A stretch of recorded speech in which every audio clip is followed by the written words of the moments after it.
Coming back at you. 5 to 9 pod. I'm still trying to do my best Mike Martino impression there. It's not working. The 5 to 9 podcast.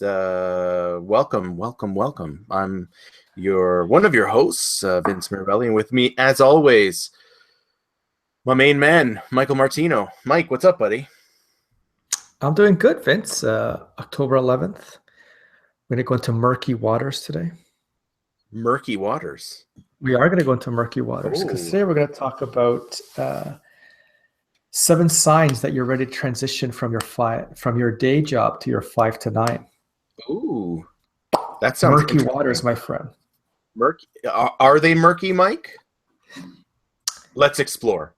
It could be scary and sometimes murky. Well, and I think before we get into that, maybe we should talk about, like the hustler entrepreneurial life isn't for everybody, because let's be real, man. It's not for everybody because it's not this, romanticized, sexy. It's a lot of work. So, before you dive in, you've got to be sure that you're ready for it. And that's where I think the approach that we've taken, the very measured side gig, side hustle, whatever you want to call it, 5 to 9 approach is becoming much more prevalent, much more popular, because it does give you that bit of security while you're also following your passions and trying to build something in your time. So I just want to say that before we get going. Well, I think one of the signs that I'm jumping the gun here is you still need a backup plan. And I think we've talked about this before, and that's what you alluded to in the 5 to 9 discussion. I know the romantic version is people, dive headfirst into it and be damned, I'm doing it all. But we know that most people have a backup plan, or they don't. They keep their day job for as long as they can, and that's everybody from the guys at Google to the guys at Apple. Right. It's not this macho, be damned type of I'm out of a. That's out. I drop the mic. I'm out. I'm gonna go build something or make something. Yeah, no. Or you pissed me off for the last time. I'm out of here. I don't think it actually happens like that. I think that's like the movie. Yeah. I'd say you're probably right. But we're getting away from our main topic here, Mike. Let's circle it back. Let's bring it back. What are the signs? And we're going to talk about the 7 signs that it's time for you to start that transition from being an employee into an entrepreneur. Well, the first one is you're passionate about the work that you do, but not necessarily your job. Ah, okay. And so you may, for example, be passionate about doing process excellence, and you love doing that work, or customer experience, or being an accountant. Yeah. But you're not necessarily passionate about your day job.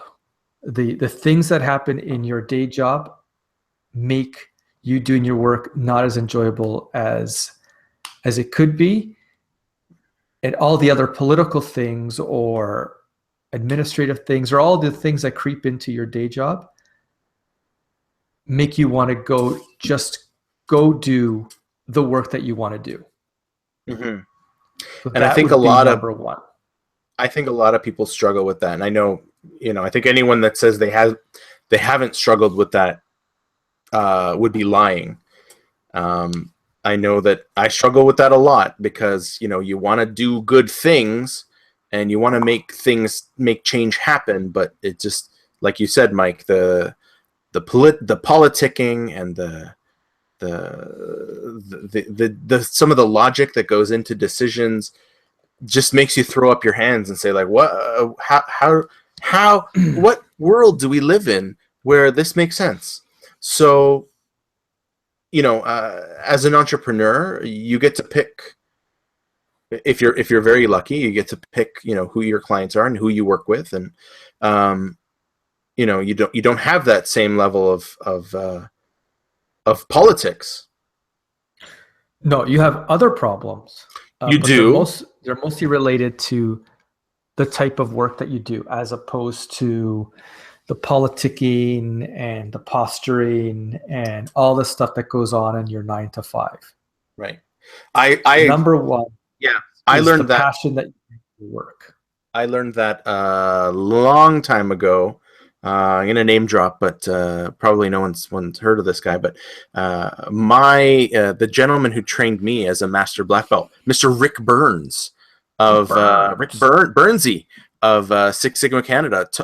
That was one of the big lessons when after class, when we would go and just talk about the business. Have some adult beverages of some sort. That was one of the things that he always tried to impart on me, is that he loves what he does. Number one, he's awesome at it, as you know, Mike. But second, I mean, he doesn't have to get involved in the politics at his clients. Jeez. He doesn't have to get involved in the politics. Apologies to everybody under the age of 40 for that reference.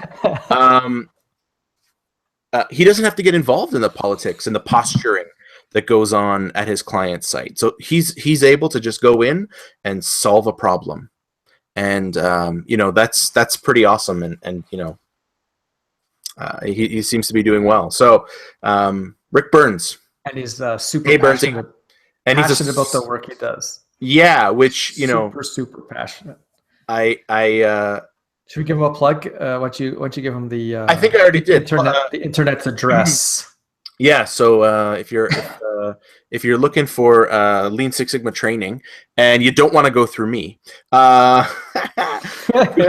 go through Rick Burns and his buddy Cliffy at Six Sigma Canada. I think you can get them at sixsigmacanada.net. Sixsigmacanada.net. .net roots. Hey, sixsigmacanada.net. Yeah. Fantastic. Yeah, Burnsy's the best.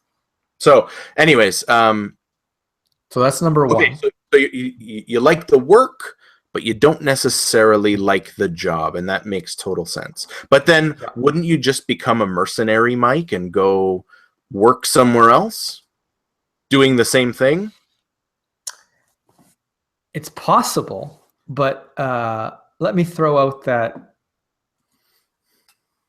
if you work for one large company and you go to another large company, you're probably going to get into, it may not be the exact same problem, but the nature will be the same. So what I think you're saying in an uncliched way is the grass is not always greener? No. The grass probably, if you work for this company, they have a billiard table. Sure. Great. What a great culture. Maybe they have a billiard table and they have a fridge where you can go get beer. But I'm sure most of the same problems that are at the company that you're at are at that company too. Yeah. So if you don't want to deal with that at all, and you have that entrepreneurial spirit, then you should probably, instead of going from one company to another for like $3 more, right, you should probably think of continuing on with your 5 to 9 as a full-time gig. Right. And that sort of takes us into our second one, because the problems aren't much different from one company to another.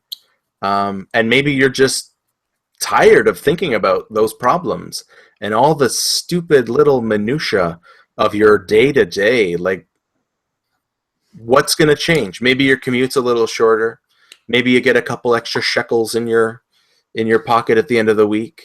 But the people that show up with their coffee for a meeting that you have to have, they may be different people, but they're really the same people. Right. So you're just tired of thinking about the problem. And that's That's point number 2. You're tired of thinking about all of the different things that drive you nuts about your job.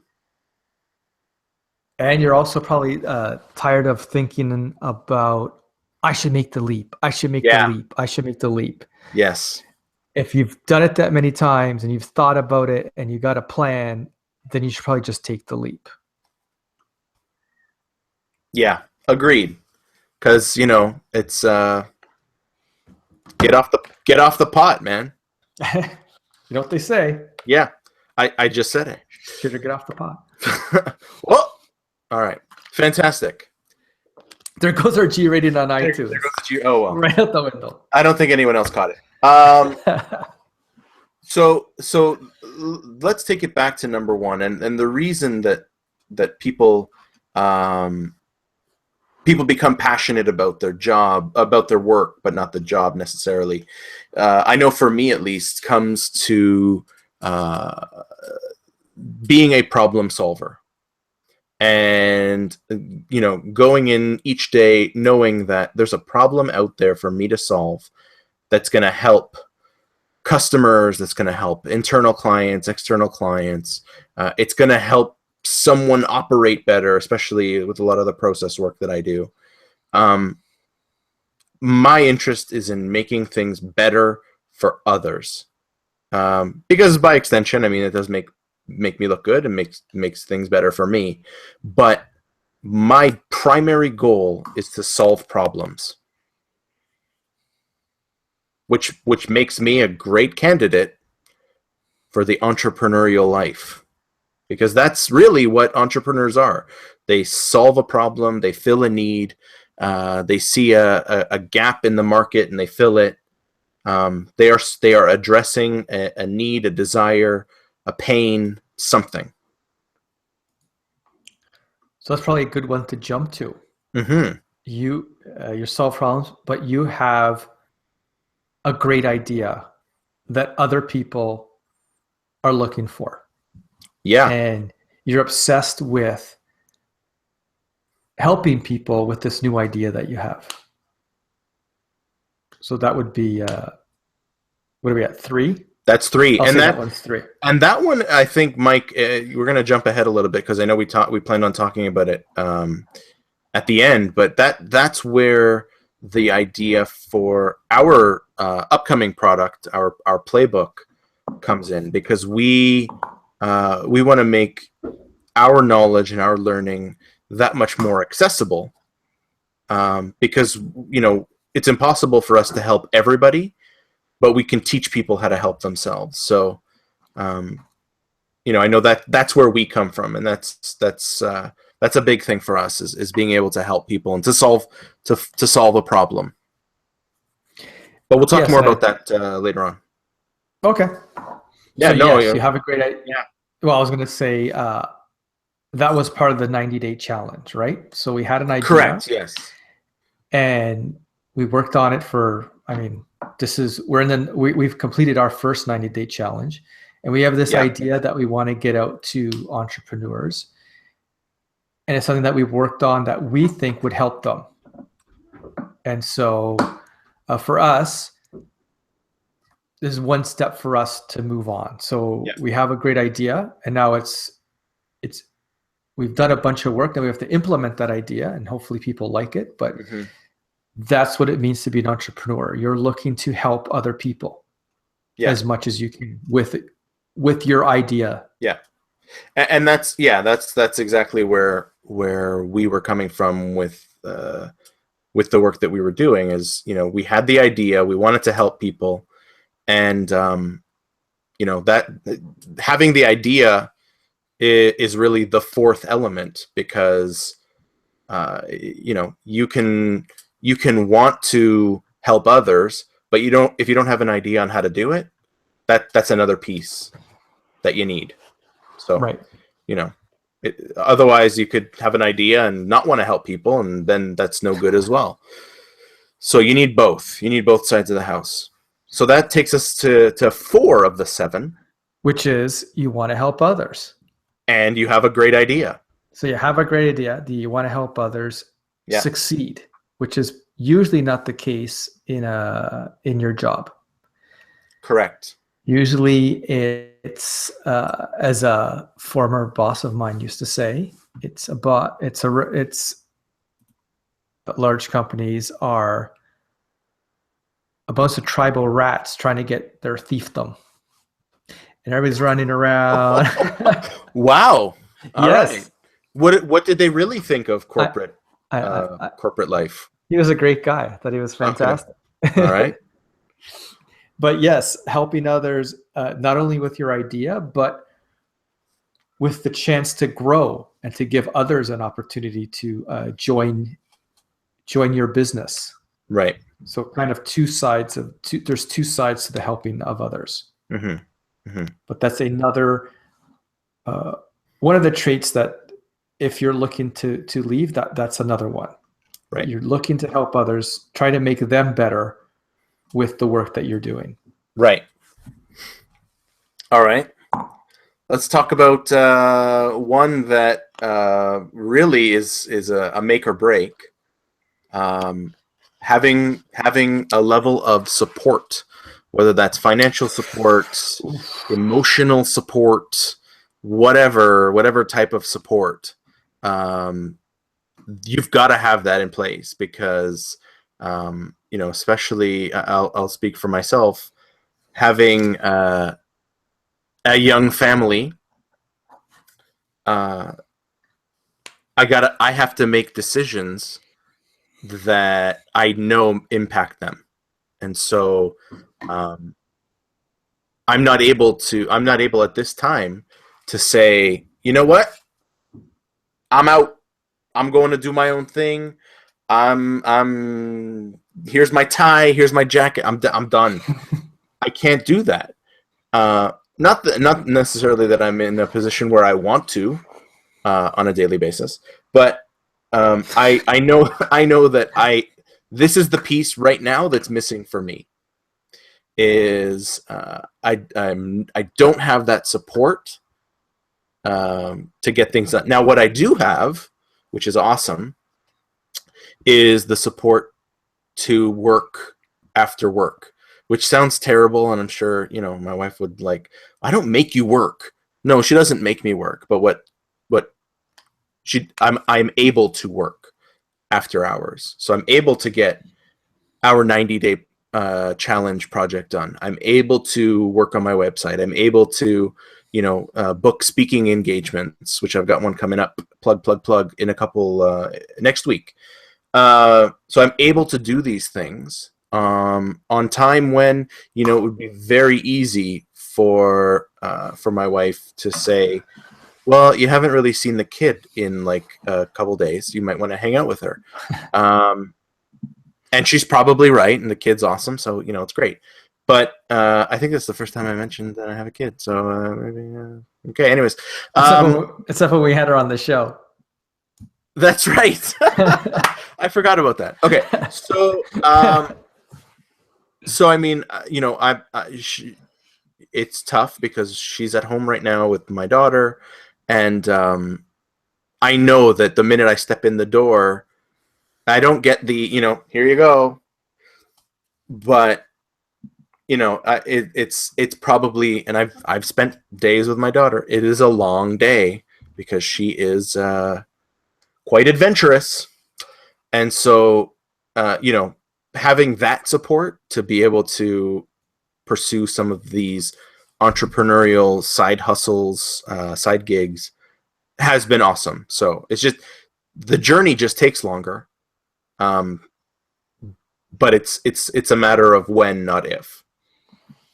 I agree. It's super important to be able, especially when you're doing a 5 to 9 and you have a family, that you have that support to be able to do these things. So, to be able to take time out on a Tuesday night to do a podcast, right, to take the time out to put together the 90-day challenge, because without those things, it's not going to happen. If every time you have to do that, it becomes a fight or a hassle or a problem, then you're probably going to stop doing it, because there's no way you have the energy to work and then try and pull this off without a lot of support. Right. So super important. Right.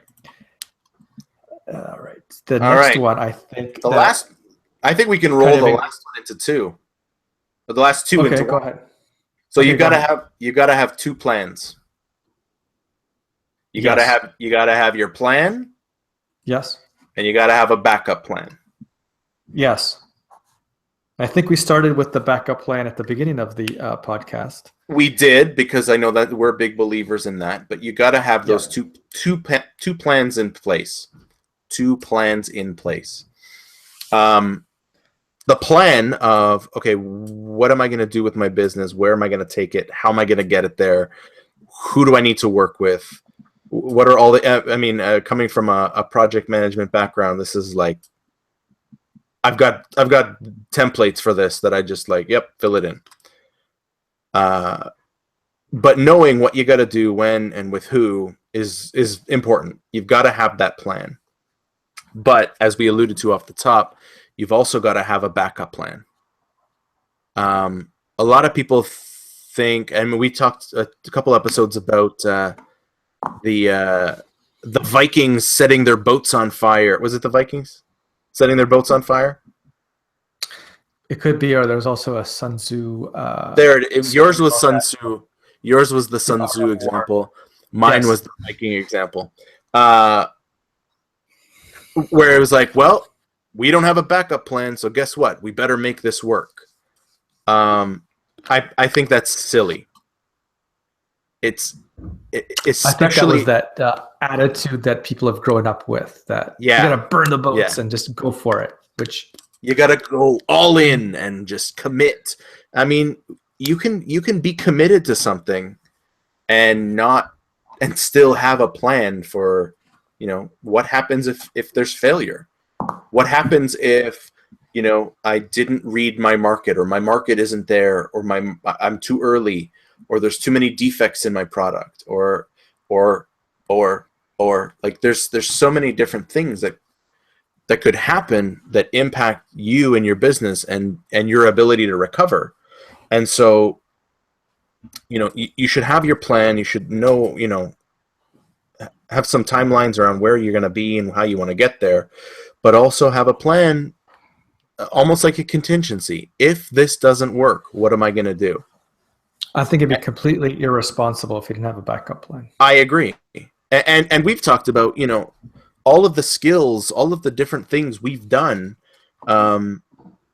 through this podcast, through our work with the 90-day challenge, with our playbook, the business innovation playbook. We've learned so many different things. And so, even if your backup plan is, okay, I'm going to go back to doing what I was doing before, or I'm going to keep doing what I'm doing now. I'm going to keep my 9 to 5 so that I can do this in my after hours. Like, that's fine as a backup plan, but you should have some out. Correct. And I think it's a good segue into the project that we've been working on, because you dropped the name of it. The business innovation system is really about that plan. And the tools that go into that are, on the front end, who's your customer?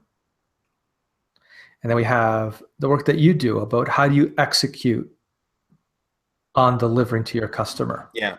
So how's your operation as good as it can be to be able to execute for who you've identified as your number one for your customers? Right. Because regardless of whether you're generating new revenue top line, or you're saving money bottom line, your balance sheet is going to be better. Your financial statements are going to be better. Now, ideally, and this is where I think we see great value in this product, and every customer that we've tested this with has seen fantastic results in identifying their customers, getting inside the heads of their customers, understanding who their customers are from a persona standpoint, what their journey looks like, all the way to, okay, now that we know who our customer is, We know what they want. We know what value we provide them. What's the best way of giving them that value? So how can we modify our processes to maximize that value and make things better for our customers? Now, the one part that we haven't talked about, and I think right now the product is in a beta stage, so we've just kept it at the customer innovation playbook and the process innovation playbook, but the bridge between those two is really about strategy. And how do you develop a strategy to give your customers that value? How are you going to engage them? Where are you going to meet them? How are you going to get to where your customers are? That's the piece that's missing. And in our journeys doing research for this, that's the thing that we noticed is like nobody has a product like this, digital or otherwise. And we can't be the smartest guys in the world, the first ones to think that these things go together, that, customer insights and customer experience and Lean and Six Sigma and business process management go together. Like they fit perfectly together. We just haven't seen anyone package it that way. So you've got your CX people over here that focus on the customer. You got your process people over here that focus on process, but they're really doing the same thing, and that is trying to maximize the value that goes to their customers. Yeah, I think it's important that it is in beta, and I think over the next series of podcast episodes, we're going to give sneak peeks into some of the things that we've been working on for you for your side gig. These are basically the building blocks of how to get your side gig up and running. And if you're willing, if you've listened to this podcast and go, you know what, I hit all those 7 signs that I'm ready to transition, it'd be perfect for you to get the sneak peek, but also then go, I think I need this. I'm going to need this to carry my business forward. So look out for those vignettes or they're going to probably be half hour, I think. Yeah. About what it looks like. It's not going to be the full thing, but it's going to give you a flavor of how to build your plan, how to build your strategy, find out who your customers are, get your processes where they need to be for you to be able to execute and deliver value out of your business. Yeah. And hopefully by the time we get around to that series, I will have completed the website, so we'll have a place to point you to go, because we are going to be giving away free copies of our product. Free from a dollar's perspective.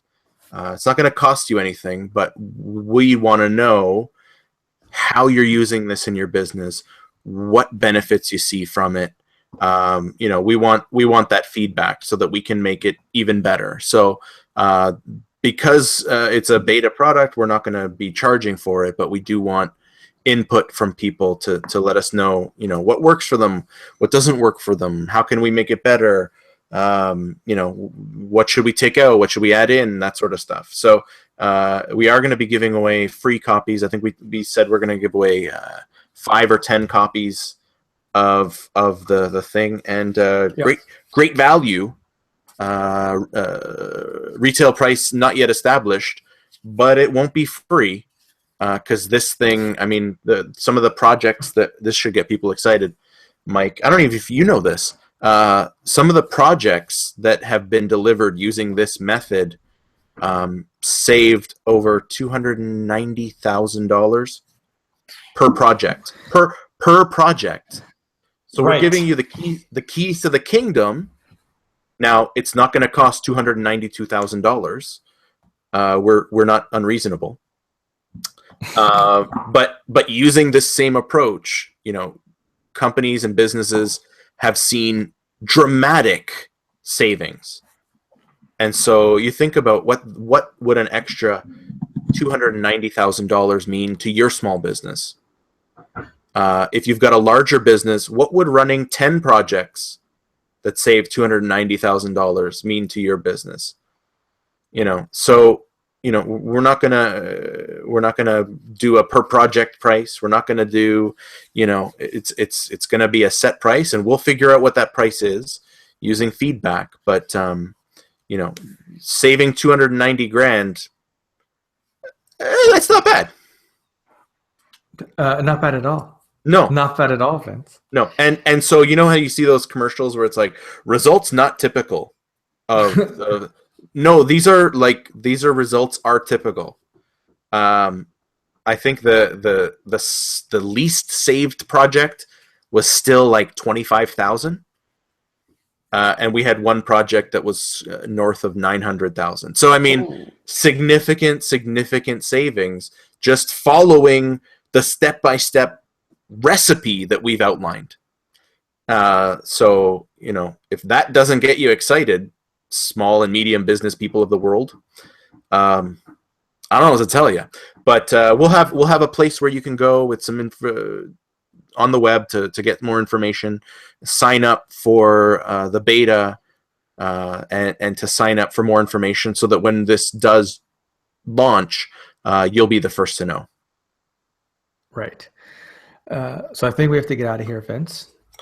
We do. I think we're coming up on other commitments we have, but yep. So look out for those next set of episodes where we discuss, give you a sneak peek into the system that'll help with your plan. So as always, please let us know what you think about the episode, any ideas, and keep watch for those next set that are coming out. I think they'll be super valuable to get your business moving forward. Yeah. And I'll just point out, we are coming up on episode 50. Almost 1 year, Mike. I think it was the end of November last year where we started doing this. So we're awesome coming up. We're coming up on our 1 year on the podcast 1 year anniversary. Almost up to this is the 47th episode between the 5 to 9 and the Business Innovation podcast. So what should we do for our 50th episode? I kind of wouldn't mind doing like an Ask Us Anything. Yeah, I would love to do that. That would be kind of cool. I'd love to do questions from Twitter or whatever questions we get in. We kind of do a Q&A for our 50th. Yeah. So maybe if you got any questions for us, hit us up on LinkedIn. You can find me at Vincent Mirabelli with a lot of letters after my name. And you can also get Michael Martino with no letters after his name. No letters, because Mike's classy. I like to show up. You can also get us on Twitter at Vince_Mirabelli, and you are at Michael Martino. At Michael Martino at Vince_Mirabelli. Hit us up. Give us questions. We wanna hear from you for our 50th episode. What do you want to ask? What do you want to know? And with that, we out. All right. Okay. See you later, buddy. Have a good night. See you guys.